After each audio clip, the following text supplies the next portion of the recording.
Cambridge English, Ielts 10, published by Cambridge University Press and Cambridge English Language Assessment, 2015. This recording is copyright. CD 1. Test 1. You will hear a number of different recordings and you will have to answer questions on what you hear. There will be time for you to read the instructions and questions, and you will have a chance to check your work. All the recordings will be played once only. The test is in 4 sections. At the end of the test, you will be given 10 minutes to transfer your answers to an answer sheet. Now turn to Section 1. Section 1. You will hear a telephone conversation between a travel agent and a customer. First, you have some time to look at questions 1 to 6.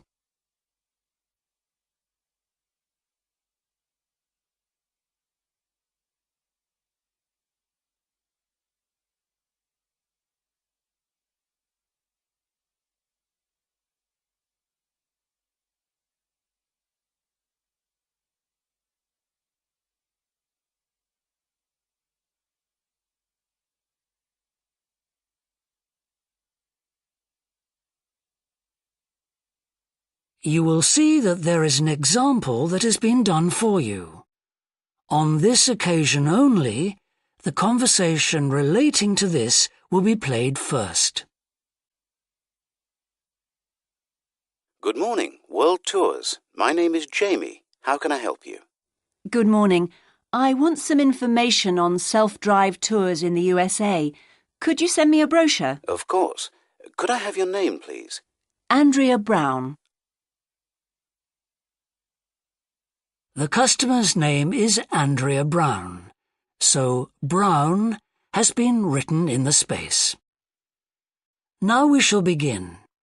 You should answer the questions as you listen, because you will not hear the recording a second time. Listen carefully and answer questions 1 to 6. Good morning, World Tours. My name is Jamie. How can I help you? Good morning. I want some information on self-drive tours in the USA. Could you send me a brochure? Of course. Could I have your name, please? Andrea Brown. Thank you. And your address? 24 Ardley Road. Can you spell that? Ardleigh Road. Postcode? BH5 2OP. Thanks. And can I have your phone number? Is a mobile all right? Fine. It's 07786 643 091. Thank you. And can I ask you where you heard about World Tours? From a friend, or did you see an advert somewhere? No, I read about you in the newspaper. OK, I'll get the brochures in the post to you, but can I give you some information over the phone?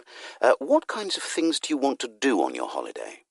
I'm interested in going to California with my family.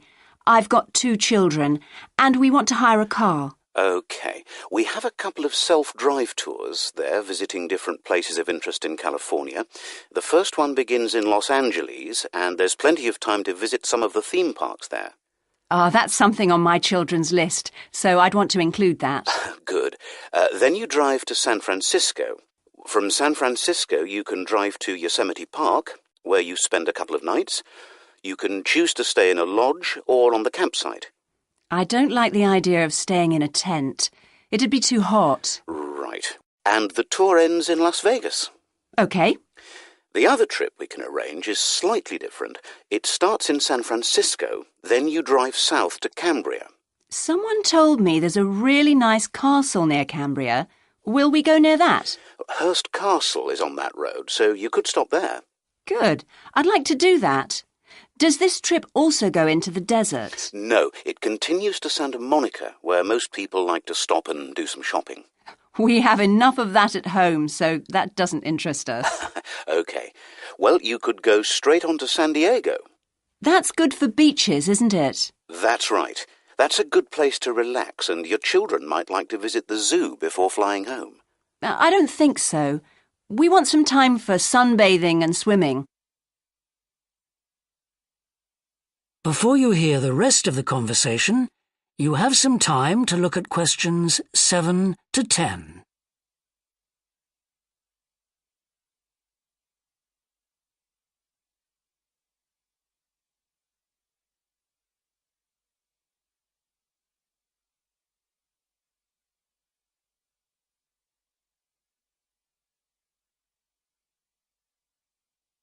Now listen and answer questions 7 to 10. So, how many days are the trips and how much do they cost? The first one I told you about is a self-drive tour through California, which lasts 12 days and covers 2,020 kilometres. The shortest journey is 206 kilometres and the longest is 632 kilometres. The cost is £525 per person. That includes accommodation, car rental and a flight, but no meals. OK. And the other trip? That lasts 9 days, but you spend only 3 days on the road. You cover about 980 kilometres altogether. So is that cheaper then? Yes, it's almost £100 cheaper.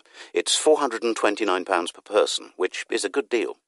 So that covers accommodation and car hire.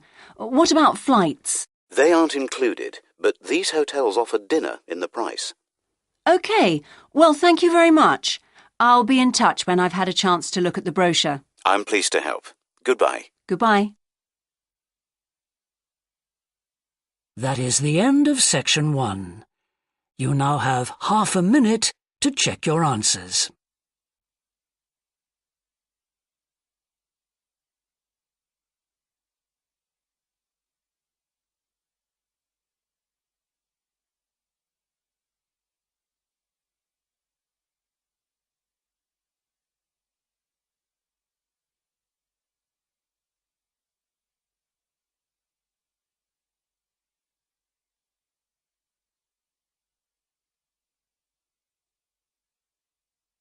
Now turn to section 2.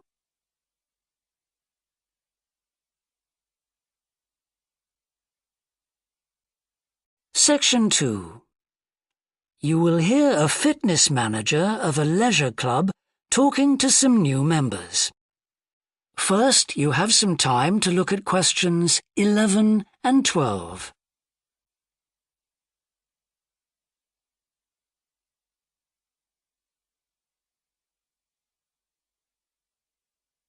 Now listen and answer questions 11 and 12. On behalf of LP Clubs, I'd like to welcome you all here today. My name's Sandy Fisher, and I'm one of the fitness managers here. Before we start our tour of the club, I'll just run through some basic information about the facilities we have here, including recent improvements, and explain the types of membership available. Our greatest asset is probably our swimming pool, which at 25 metres isn't Olympic-sized, but now we've expanded it to 8 lanes, it's much wider. This means there are rarely more than a couple of people at a time in each lane. Unfortunately, there isn't space for an outdoor pool here, but the glass roof on the swimming pool is partly retractable, which means you can enjoy something of the open-air experience on warmer days.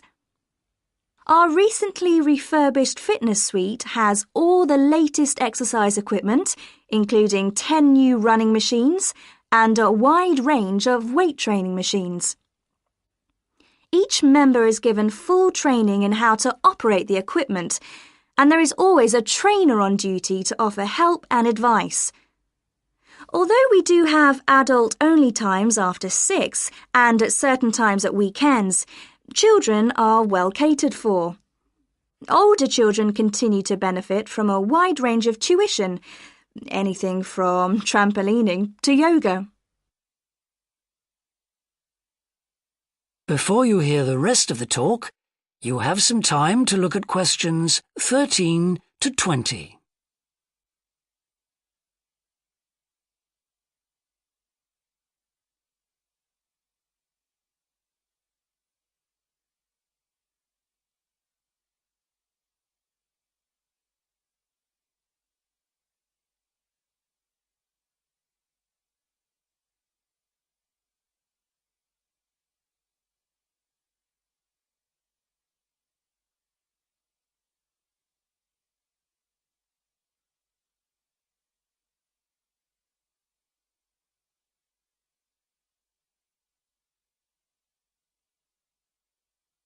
Now listen and answer questions 13 to 20.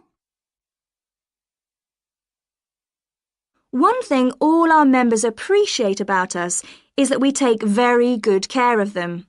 This starts on day 1 with your personal assessment. You are asked to fill in a questionnaire giving details of any health problems. One of our personal trainers will then go through this with you. The trainer will then take you through the safety rules for using the equipment in the fitness suite. During your next exercise session, a personal trainer will work with you to make sure you understand these. It's very important to do this because we really do want to avoid having any sports injuries. There's a lot more to looking after yourself than simply lifting weights. At the end of the personal assessment, the trainer will draw up a plan outlining what you should try to achieve within a 6-week period. This will then be reviewed at the end of the 6 weeks. Now, I'll just quickly run through the types of membership we have available.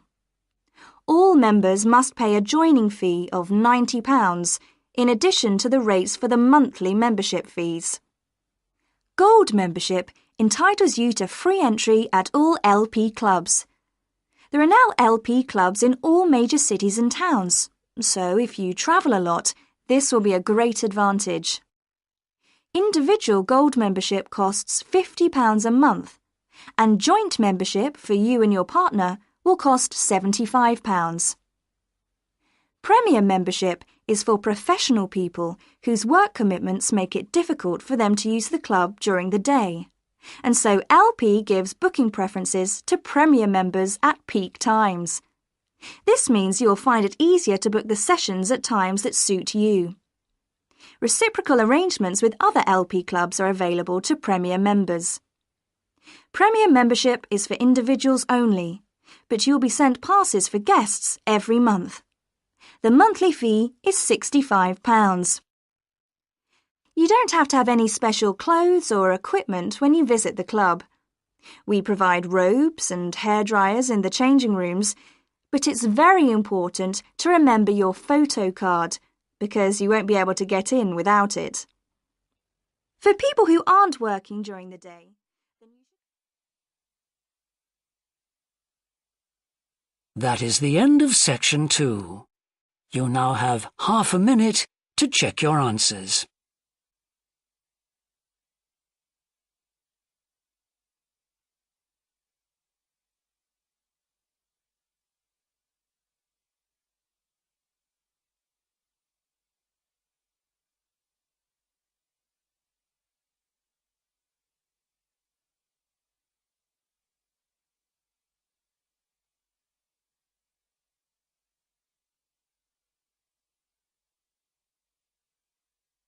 Now turn to section 3.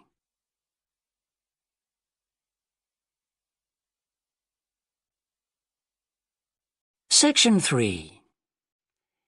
You will hear a student called John talking to a professor about a design competition he is entering. First, you have some time to look at questions 21 to 25.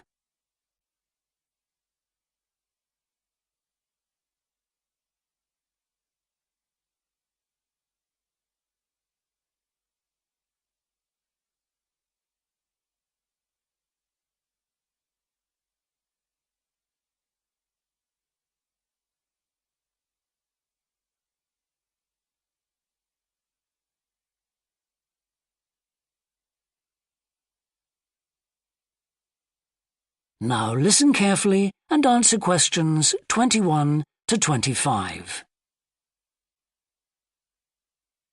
Hello, Professor. I'm John Wishart. I'm working on my entry for the Global Design Competition. My tutor said you might be able to help me with it. Ah, yes, I got a copy of your drawings. Come in and tell me about it. What sort of competition is it? Well, it's an international design competition, and we have to come up with a new design for a typical domestic kitchen appliance. I see. And are there any special conditions? Does it have to save energy, for example? Actually, that was the focus in last year's competition.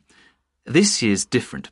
We have to adopt an innovative approach to existing technology. using it in a way that hasn't been thought of before. I see, that sounds tricky. And what kitchen appliance have you chosen? Well, I decided to choose the dishwasher. Interesting. What made you choose that? Well, they're an everyday kitchen appliance in most Australian houses, but they're all pretty boring and almost identical to each other. I think some people will be prepared to pay a little extra for something that looks different. It's a nice idea. I see you've called your design the rock pool. Why is that? Basically because it looks like the rock pools you find on a beach. The top is made of glass so that you can look down into it. And there's a stone at the bottom. Is that just for decoration? Actually, it does have a function. Instead of pushing a button, you turn the stone. So it's really just a novel way of starting the dishwasher. That's right. It's a really nice design, but what makes it innovative? Well, I decided to make a dishwasher that uses carbon dioxide. In place of water and detergent? How will you manage that? The idea is to pressurise the carbon dioxide so that it becomes a liquid. The fluid is then released into the dishwasher where it cleans the dishes all by itself. Sounds like a brilliant idea. Your system will totally do away with the need for strong detergents. So what happens once the dishes are clean? Well, to allow them to dry, the liquid carbon dioxide and the waste materials all go to an area called the holding chamber. That's where the liquid is depressurised and so it reverts to a gas. Then the oil and grease are separated out and sent to the waste system. It sounds like you've thought it all out very thoroughly. So what happens to the carbon dioxide once the process is complete? Not wasted, I hope. Actually, that's where the real savings are made.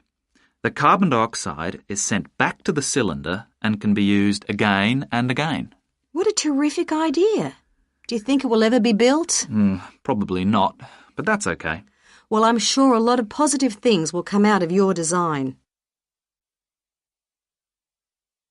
Before you hear the rest of the discussion, you have some time to look at questions 26 to 30.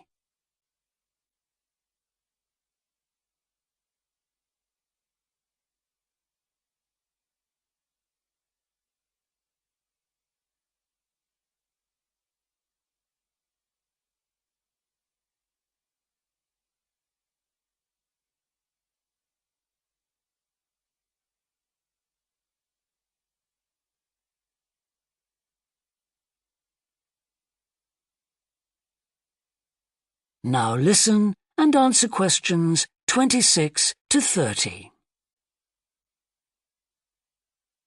Now, you seem to have thought about everything, so what exactly did you need me to help you with?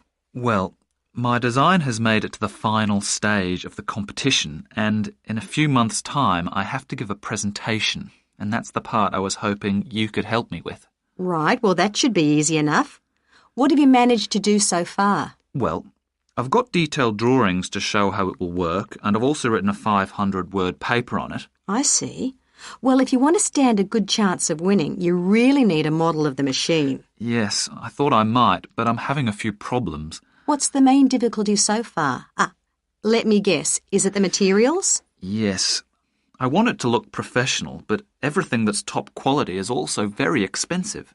Look, projects like this are very important to us. They really help lift our profile. So why don't you talk to the university about a grant? Oh. I can help you fill out the application forms if you like. Oh, that would be great. You'd better show me this paper you've written as well. For a global competition such as this, you need to make sure the technical details you've given are accurate and thorough. Oh, that would be a great help. Is there anything else I can do? Well, I'm really nervous. That is the end of section 3. You now have half a minute to check your answers.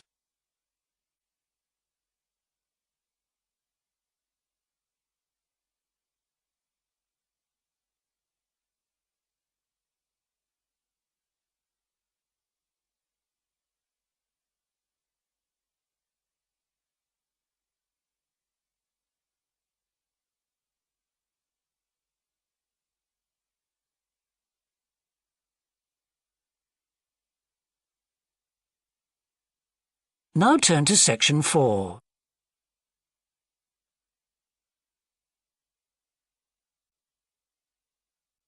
Section 4. You will hear a university lecture about an endangered bear in British Columbia, Canada, known as the spirit bear. First, you have some time to look at questions 31 to 40.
Now listen carefully and answer questions 31 to 40.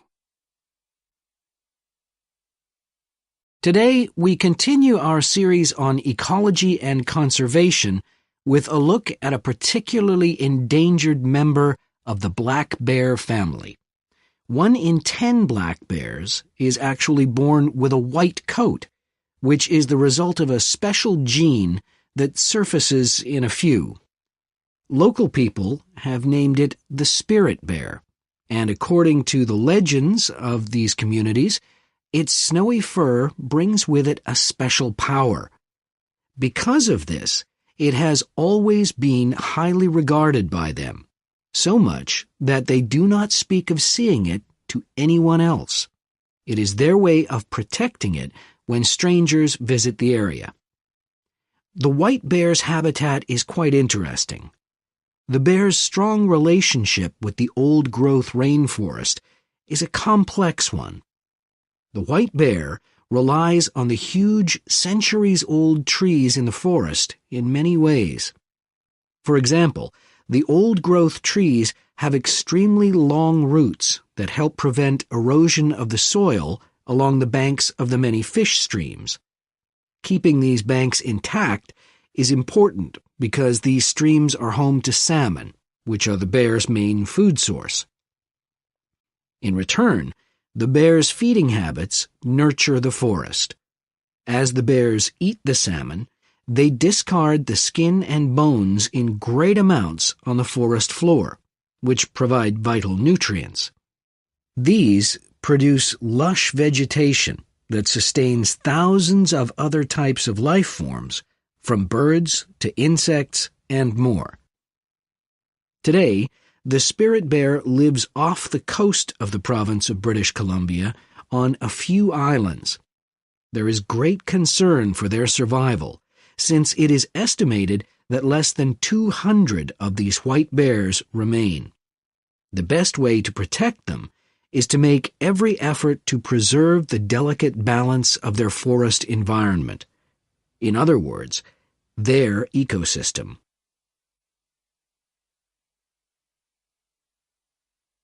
The greatest threat to the bear's existence is the loss of its habitat. Over many years, logging companies have stripped the land by cutting down a large number of trees. In addition, they have built roads which have fractured the areas where the bear usually feeds, and many hibernation sites have also been lost. The logging of the trees along the streams has damaged the places where the bears fish. To make matters worse, the number of salmon in those streams is declining because there is no legal limit on fishing at the moment. All these influences have a negative impact on the spirit bear's very existence, which is made all the more fragile by the fact that reproduction among these bears has always been disappointingly low. And so, what's the situation going forward? Community organizations, environmental groups, and the British Columbia government are now working together on the problem. The government is now requiring logging companies to adopt a better logging method, which is a positive step. However, these measures alone may not be sufficient to ensure a healthy population of the spirit bear in the future. Other steps also need to be taken. While it is important to maintain the spirit bear's habitat, there also needs to be more emphasis on its expansion. The move is justified as it will also create space for other bears that are losing their homes to damage. That is the end of section 4. You now have half a minute to check your answers.